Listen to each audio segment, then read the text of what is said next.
साल 2016, एक ऐसा साल जब एक हमले ने पूरे देश को झकझोर कर रख दिया था। और फिर एक ऐसा जवाब दिया गया जिसने इतिहास लिख दिया। तो आज हम उसी कहानी को समझने जा रहे हैं, उरी हमला और उसके बाद हुई सर्जिकल स्ट्राइक की कहानी। ये वो पल था जिसने भारत की सुरक्षा नीति की किताब को हमेशा हमेशा के लिए बदल दिया। जानते हैं, इन घटनाओं का सबसे बड़ा नतीजा क्या था?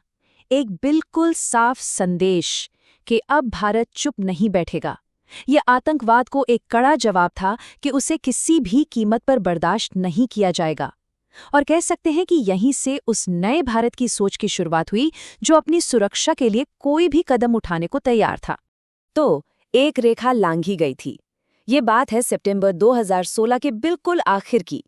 भारत ने एक ऐसा कदम उठाया जिसकी सच कहें तो किसी ने कल्पना भी नहीं की थी। ये एक बहुत ही साहसी और ऐसा फैसला था जिसने आने वाले कल की दिशा तय कर दी। लेकिन सवाल यह है कि आखिर ये फैसला लिया क्यों गया? इस ऐतिहासिक जवाब की वजह क्या थी? अच्छा, इसको समझने के लिए हमें कहानी में थोड़ा पीछे चलना होगा, कुछ दिन पहले जब ये सब शुरू हुआ था। और कहानी की ये कड़ी जुड़ती है उरी पर हुए हमले से। जम्मू कश्मीर का उरी सेक्टर, और एक ऐसा हमला जिसने आने वाले दिनों में सब कुछ बदल कर रख दिया। तारीख थी 18 सितंबर 2016। सुबह के लगभग 5:30 बजे थे। उरी में सब कुछ शांत था, सुबह की खामोशी। लेकिन इसी खामोशी का फायदा उठाकर 4 आतंकवादी नियंत्रण रेखा मतलब कि LOC पार करके सेना के ब्रिगेड हेडक्वार्टर में दाखिल हो चुके थे। और उन्होंने घुसते ही सीधा उन टेंट्स पर हमला किया जहां हमारे जवान सो रहे थे, आराम कर रहे थे। एक के बाद एक ग्रेनेड फेंके गए। और जानते हैं, कुछ ही पलों के अंदर वो पूरा का पूरा शांत कैंप एक जंग के मैदान में बदल गया। चारों तरफ आग, धुआं और गोलियों की आवाज गूंज रही थी। इस कायरतापूर्ण हमले की कीमत बहुत बड़ी थी। देश ने अपने 19 बहादुर जवानों को खो दिया। ये एक ऐसा जख्म था जिसे पूरे देश ने महसूस किया। लेकिन हमारे जवानों ने भी फौरन मोर्चा संभाला। जबरदस्त जवाबी कार्रवाई हुई और एक भीषण मुठभेड़ के बाद चारों के चारों आतंकवादी ढेर कर दिए गए। अब देखिए, हमला तो खत्म हो गया था, लेकिन असल कहानी तो अब शुरू होने वाली थी। तो मैदान की लड़ाई तो खत्म हुई, पर अब एक दूसरी लड़ाई शुरू होने वाली थी। एक ऐसी लड़ाई जो पूरे देश के दिल में और अंतर्राष्ट्रीय मंचों पर लड़ी जानी थी। आखिर इस हमले का असर क्या हुआ? भारत का स्टैंड एकदम क्लियर था कि इस हमले के पीछे पाकिस्तान में बैठे आतंकी संगठन जैश-ए-मोहम्मद का हाथ है। वहीं दूसरी तरफ पाकिस्तान का जवाब भी वही था जो हमेशा होता है। उन्होंने साफ इनकार कर दिया। और बस यहीं से शुरू हुआ दोनों देशों के बीच तनाव का एक नया दौर। तो एक तरफ तो ये डिप्लोमैटिक टेंशन बढ़ रही थी और दूसरे तरफ पूरे देश में लोगों में गुस्सा उबल रहा था। दुख भी था, गुस्सा भी था। और हर गली, हर घर में, हर किसी के मन में बस एक ही सवाल था। अब क्या इस बार भी सब कुछ पहले जैसा ही होगा? या इस बार भारत कोई ठोस जवाब देगा? ये सवाल सिर्फ एक सवाल नहीं था, ये पूरे देश की भावना बन चुका था।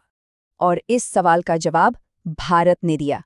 एक ऐसे एक्शन से, एक ऐसी सैन्य कार्रवाई से जिसकी किसी ने उम्मीद नहीं की थी। नाम था सर्जिकल स्ट्राइक। तो हुआ ये कि 28 और 29 सितंबर के बीच की रात को भारतीय सेना के स्पेशल कमांडोज ने एक बहुत बड़ा और साहसी कदम उठाया। पहला कदम LOC को पार करना। जी हाँ, उन्होंने नियंत्रण रेखा को पार किया। उनका टारगेट क्या था? आतंकी लॉन्च पैड्स। अब ये लॉन्च पैड्स वो जगहें होती हैं जहां से आतंकवादियों को हमले के लिए भारत में भेजा जाता है।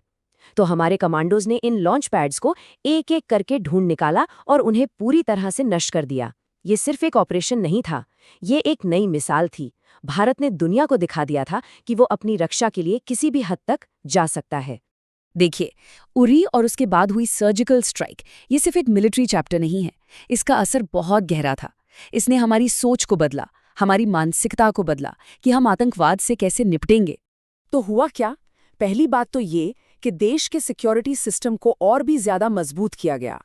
दूसरा, हमारे सेना का, हमारे जवानों का मनोबल आसमान छू रहा था। और शायद सबसे जरूरी बात, पूरे देश में गजब की एकता और गर्व की भावना देखने को मिली। तो आखिर में ये कहानी सिर्फ एक हमले या जवाबी कार्रवाई की नहीं रह जाती।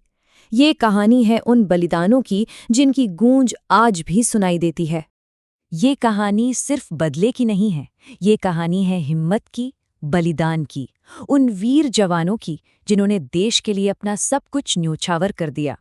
और ये बात हमें हमेशा याद रखनी चाहिए कि जब हम अपने घरों में चैन की नींद सो रहे होते हैं ना, तो कोई है जो हमारी हिफाजत के लिए सीमा पर जाग रहा होता है।